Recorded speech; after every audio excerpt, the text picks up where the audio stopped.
Matagal ko na itong nasa bucket list at ngayon nga ay nakulayan na. Mabuhay, ako ito si Eds and welcome sa panibagong It's Storya! Hey, you mother, she's a palalalala.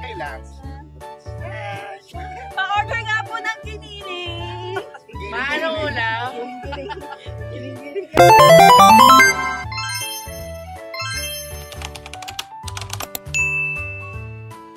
Bago kami pumunta sa Roma ay naggrocery muna kami ng ilan sa aming mga babaunin.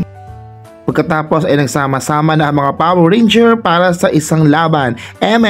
Ito na at pumunta na kami sa Aroma Beach Resort. Dito nga pala ito sa Barangay Bantique, Pagbilao, Quezon. Mabuti na lamang at hindi pa umuulan kaya naman napakaganda ng aming biyahe. Nakakatuwa nga pala dito sa aming dinaanan kasi kitang kita mo ang isang malawak na palayan. Pagkatapos ng halos kalahating oras ay narating na namin ang tinatawag nilang Aroma Beach.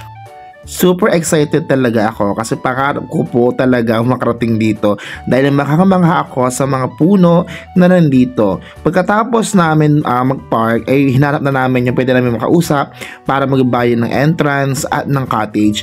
Nakakatawa dahil napakamura lang ng entrance dito. For only 30 pesos ay makakapasok ka na sa tinatawag nilang Aroma Beach dito sa Barangay Bantique, Pagbilao, Quezon. Siyempre, pantay-pantay tayong lahat nagbabayad ng tax kaya pantay-pantay din ang ating ambagan. Ito talaga yung mga hindi mawawala sa aming labas. Yung kailangan fair and square ang aming ambagan para walang samaan ng loob. Pagkatapos, ako ito feeling mamshi na inaayos ang aming pagkain para naman presentable sa aking mga kaama. So ito nga pala ang aming food for today!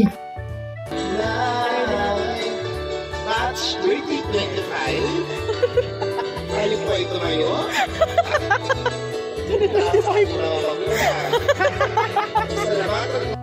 Pagkatapos ng sing-along bar, ito na ako naglagay ng sunscreen dahil uuliin ko ang aking nabiling property.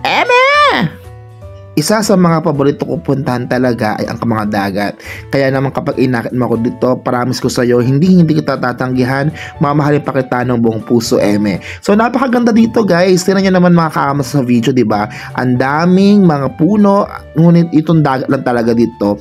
Siguro hindi siya masyadong maganda pag swimingan. Kaya na naman idinaan ko na lamang sa aura at pag-iikot dito sa Aroma yung mga best spot dito. At ito talaga yung number 1 na dinadayo dito. Yung maraming puno na aroma na pwede kang mag-camping. Then of course sa bakong dulo ay lakalakad kami at dito prepare mag-swimming. Kunti na yung tao at matatagpuan mo din dito yung ilan sa mga resort na talaga namang for sure ay magustuhan mo.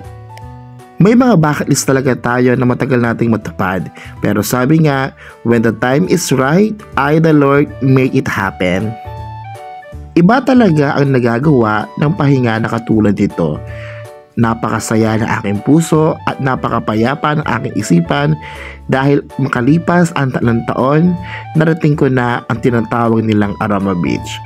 Nakakalungkot lang isipin na yung unang tao na nagsabi sa akin na dadalhin ako dito na wala na. Pero ako ito ngayon, patuloy na tinutupad ang isa sa mga nasa bucket list ko. Maraming salamat kaamats ko nakaabot ka sa part ng video ito. Hanggang dito na lamang po muli ako, ito si Eds, ang inyong kaamats na lagi may topak, ganun, na nagsasabing see you when I see ya. Bye-bye!